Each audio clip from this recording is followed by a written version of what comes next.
did this Libertarian win his local office race with over 60% of the vote? Yeah, let's talk about that. Instead of focusing on winning arguments, we're teaching the basic fundamentals of sales and marketing and how we can use them to win in the world of politics, teaching you how to meet people where they're at on the issues they care about. Welcome to the Brian Nichols Show. Well, hey there, folks. Brian Nichols here on the Brian Nichols Show, and thank you for joining us on, of course, another fun-filled episode. I am, as always, your humble host, joining you live from our BNC studios here in lovely Eastern Indiana. And today, joining me from a state, a hop, skip, and a jump to my west, that is, joining me from Keenesburg, Colorado, Aron Lam. Welcome to the Brian Nichols Show. Thank you very much for having me, Brian. Erin, great to have you on the program, and thank you for, not only running as a big L Libertarian, but winning as a big L Libertarian, helping enact some positive change for Keenesburg, Colorado. But before we get there, do us a favor, introduce yourself here to the Brian Nichols Show audience, and of course, your path to Mayor of Keenesburg. Oh, absolutely. So I was one of the many that got into this movement thanks to Dr. Ron Paul. I was going to Liberty University. I'm a registered nurse by trade, so I was in nursing school during the 2012 campaign and had a couple guys on our hall that were obsessed with Dr. Paul and, really the best of us. And fortunately was open to hearing from them because some of them were guys that I was friendly with. And at the same time, going through nursing school was learning in research class about the FDA and how the whole research process works for pharmaceuticals in our country. And I was very unhappy with how the whole thing was being ran and thought that there could probably be a better way. And so started reading into Rothbard, of course, read Atlas Shrugged and some of these other formative works that many libertarians get into the movement through.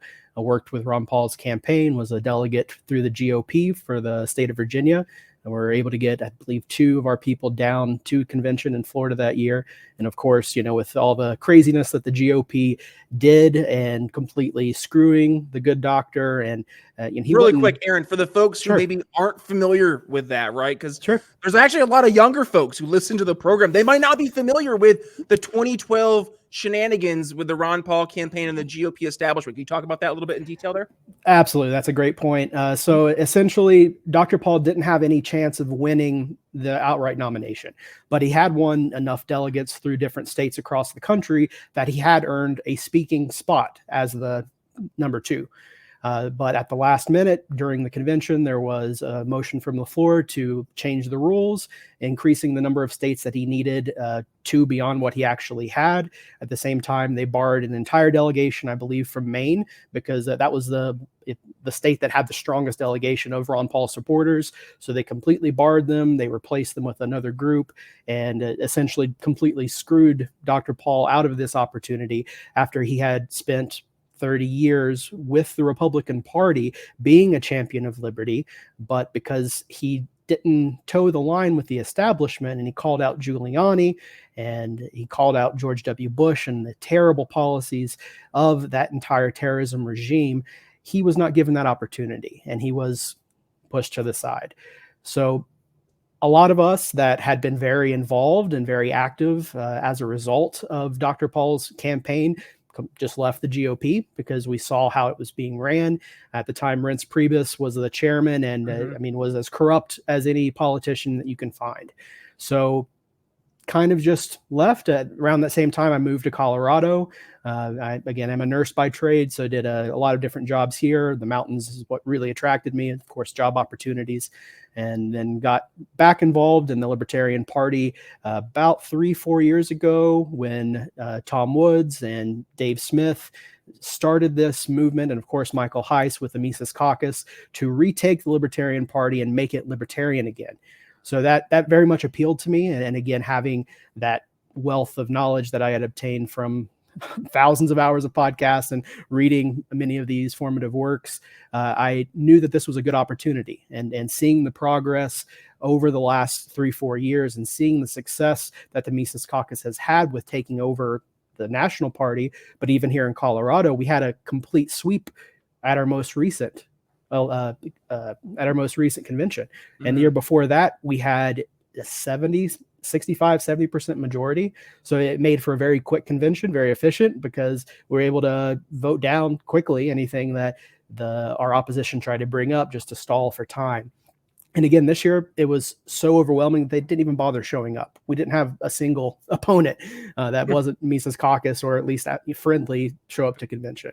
So Colorado really is the model for this with what the National Party has already done, and I'm kind of the proto example for this decentralized revolution strategy that the Mises Caucus has really been pushing, where the goal is to find winnable local offices that don't require a lot of money, quite frankly, don't require a ton of effort, but can be won. And I'm really excited to share with you how I was able to do that today. Oh, yeah, that's what we want to talk about, right, is how you did that. Now, I just did a training with the Mises Caucus, part of their Run as a Libertarian campaign right now, and we walked through how to sell liberty and effectively message yourself as a local candidate. It was like an hour or so long session. Now, that was available as a bonus episode for all podcast listeners there for the Brian Nichols Show. So, yes, we have video and podcast version. That was a podcast exclusive. So if you want to catch that, you have to go subscribe to the Brian Nichols Show on your favorite podcast catcher. It's like an hour and 15-minute or so long training, and it's really into the weeds about how to effectively run campaigns, but that's all theory, right? Until we actually apply it, and then, hey, have some wins, right? Have some skins on the wall, which is what you were able to do, Erin. So let's go through, talk about, as you kind of tease there for me, thank you for doing my job, how you were able to secure not just a nomination, but in this case, an actual victory, Mayor of Keenesburg, Colorado. How does that happen for a big L Libertarian? What was the battle plan here? Well, the first step was finding a race that was winnable, and I can't say that I moved to Keenesburg for this purpose. It was just luck and fortune. My wife and I were in the greater metro Denver area, and of course, during COVID, it was unbelievably oppressive for both of us, and we needed to get away. So we actually were considering going to South Dakota, of course, with Governor Noem and her very pro-freedom policies throughout COVID. So we went up and did a little bit of scouting and didn't find anything that was really to our interests. And of course, the pay cuts that we both would be taking just didn't really make it a very viable option for us.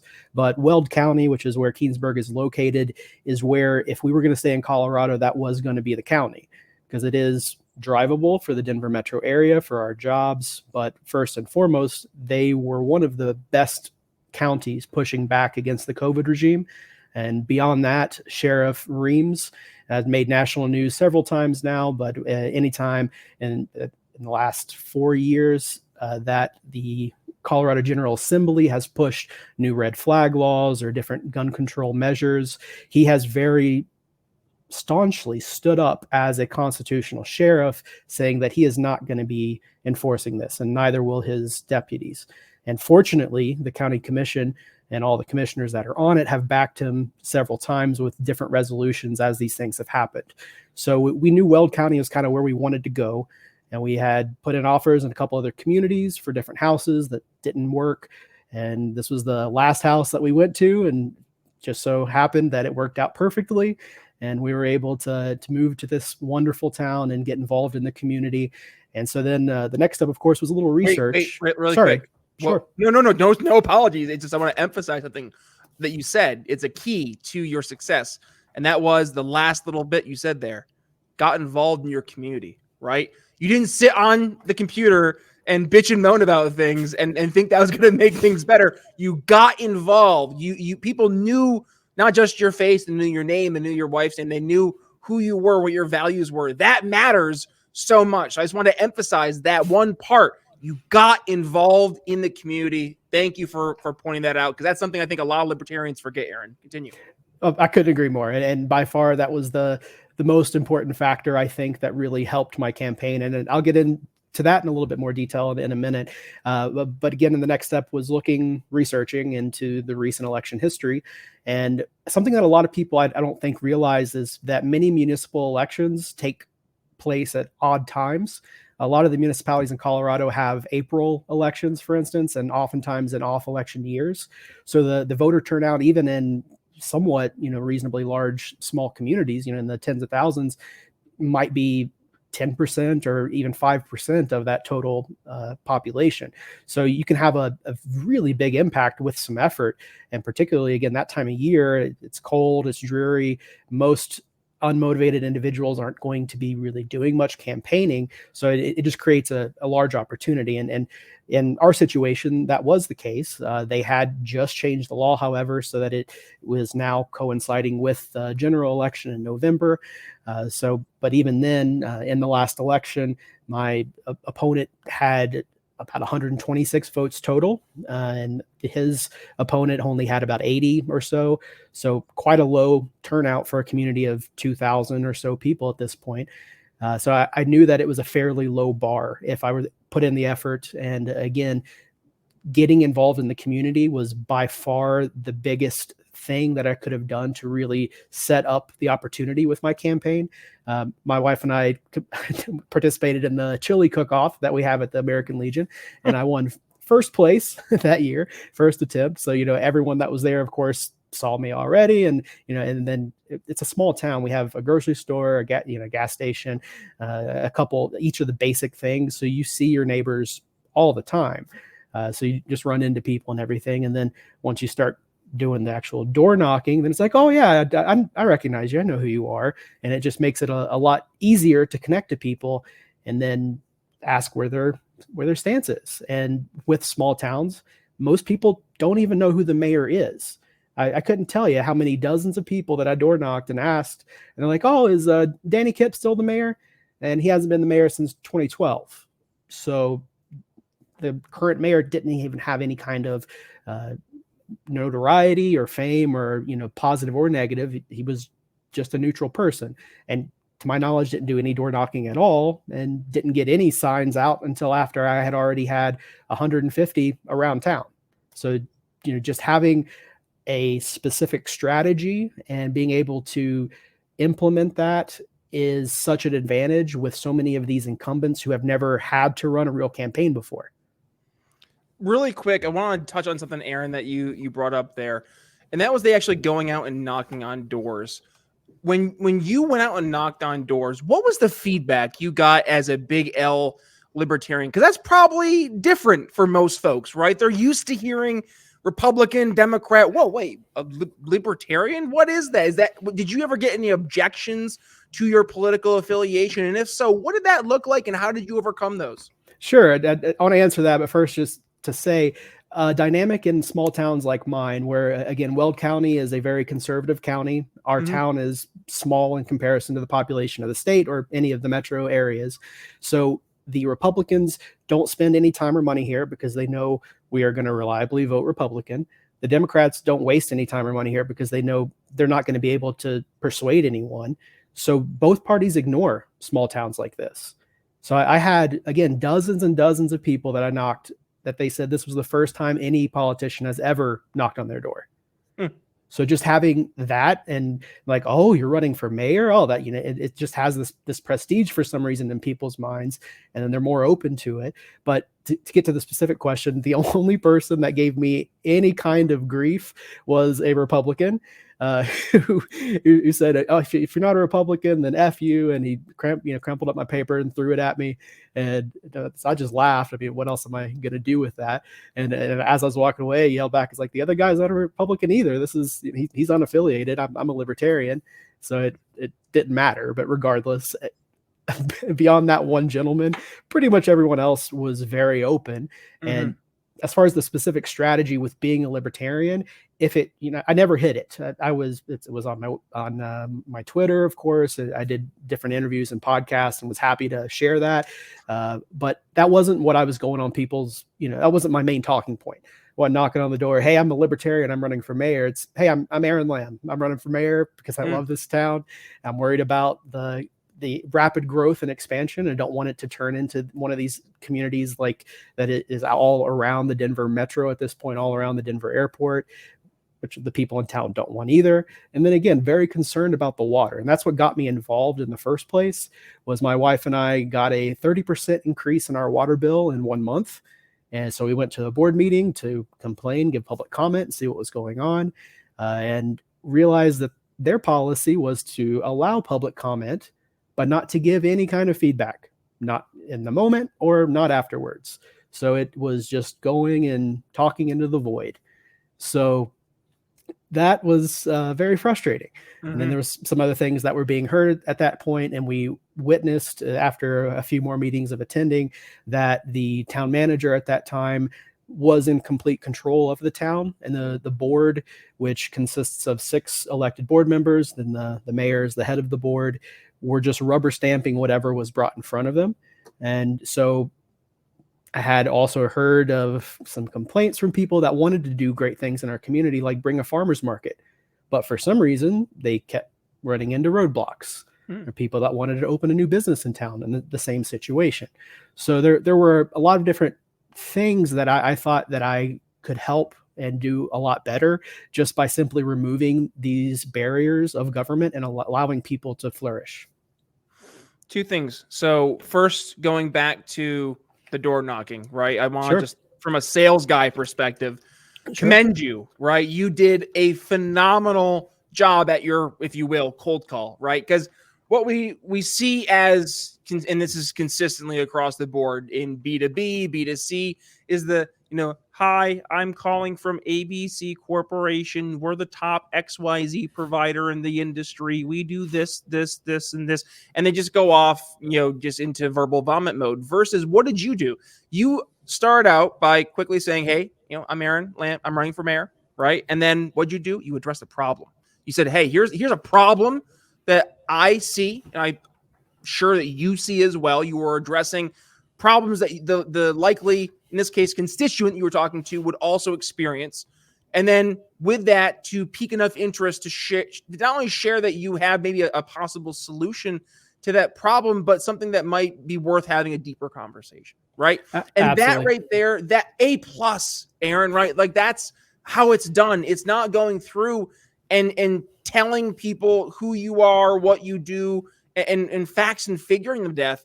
It's finding 1 or 2 specific issues that are important to your voter, leading with those as the issues of your campaign, making it all about those problems and how you're going to help solve those issues. Mm-hmm. And now you're mayor, right? So I guess now I want to hear, what have you been able to do? Have you been able to actually solve these problems? Because I think that right there is where sometimes libertarians, we hit a hurdle. It's like our ideas sound great on paper, but we really don't have many examples where we've had big L libertarian elected officials to reference and say, here's where we've done great things. So tell me, Aaron, what's it been like now that you've been mayor? Have you been able to start addressing some of these issues, and what are the constituents saying?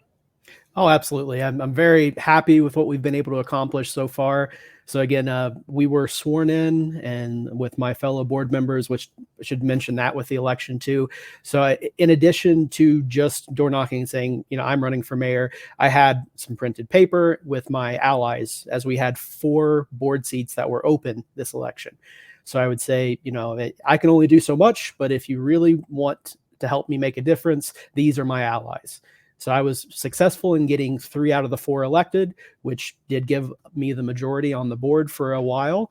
Unfortunately, 2 of my allies resigned for different reasons since then, but that gave us the opportunity immediately after being elected and being sworn in. The first item on the agenda was appointing the town officers, which is, again, the town manager, the clerk, the treasurer, the municipal judge, the attorney. So the board made the decision to not reappoint that town manager that people had been giving complaints about. And so that really was a scary moment for many people on the board that maybe weren't inclined to that direction, and certainly for the town staff.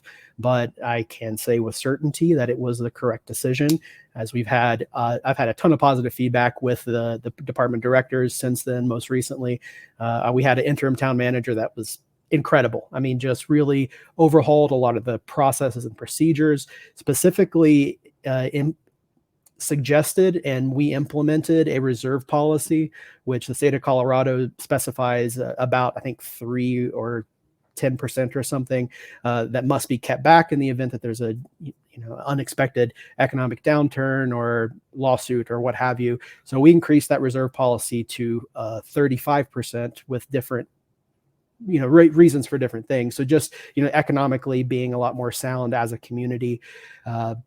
But then again, to get specific, because that happened, we have a new town manager. We were able to get a farmer's market in town for the first time, which had been blocked previously for unknown reasons. We were able to get a couple other things that I'm very proud of. Specifically, for whatever reason in town, you're allowed to have chickens, backyard chicken hens. But in the ordinance, there was this line that said, it is strictly prohibited to sell any of the eggs of your backyard chickens. So I motioned that we remove this. That didn't make any sense. And this was during February or so when that was huge in the news. The price of eggs was just exploding. And so it was very easy to convince the people on the board that weren't my allies that this just makes sense. And even some of them that voted to make it illegal in the first place were asking themselves during the meeting, I don't remember why we did that. That just doesn't make any sense. So why won't we just take that away? So, bringing food freedom to our town and to our citizens. I attempted to increase the limit for chickens because we are allowed to have less chickens than Denver is for whatever reason. But again, that was at the time that my allies had resigned. So I no longer had the majority, and my biggest opponent on the board at that time is looking to stop anything that I'm trying to do. So he was able to squash that and even propose that he wanted to get rid of chickens entirely in town. So you can only do so much.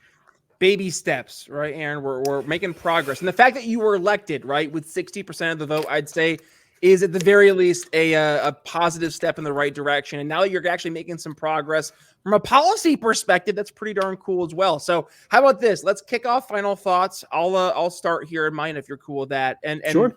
Kind of my thought process from today's conversation goes down the path of meeting people where they're at. Now, for the longtime listener of the Brian Nichols Show, that expression is basically my catchphrase, right? If I was Woody from Toy Story and you pulled the string in my back, one of my probably 6 catchphrases that will come out. Because at the end of the day, what matters is not what we care about, not the issues that matter to us, but rather the issues that matter to, in this case, the voter, right? The constituent, whether it's your prospect in the world of B2B sales, or in this case, the constituent who you're trying to get to go to the ballot box on election day. Like we are still trying to tune into that individual's own radio station, WIIFM. What's in it for me? And that's where your average person is. So with that, you're not selling yourself as a libertarian, but rather that just happens to be a part of who you are. You're selling the solution to the problem that the person that you're speaking to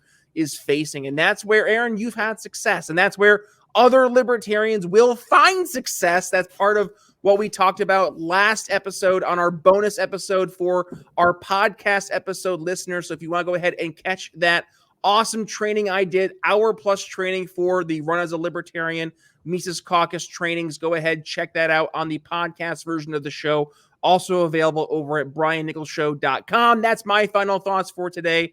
Aaron, what do you have for us on your end? I'll just say I could not agree more with you. Ultimately, you are not trying, nor would it be possible or even worthwhile to convince every single person you talk to be a libertarian. Your job as a candidate that's running for elected office is to get votes and convince each voter that they can trust you to do what you're going to do and what you say you're going to do. So, like I mentioned, I didn't ever lead with being a libertarian. It did come up quite often in the phrase of, are you conservative or are you liberal? Like, well, I'm not really either. I'm a libertarian. I'm probably lean more conservative ultimately, but I'm not really happy with either party. And usually that would be, if they're Republican, they'd be like, oh, that's good enough. And the Democrats aren't populous enough here that it even mattered. I had much conversation with. So again, focus on your one or two issues. You don't have to go deep. Keep it very superficial. Most people aren't as interested in going deep on these topics as we libertarians are. So meet them where they're at. I could not agree more.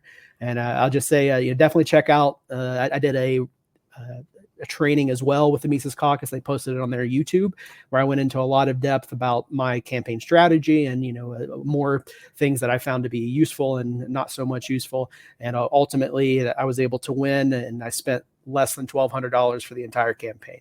So don't let anyone tell you that you can't win, that Libertarians don't win any offices, because we can.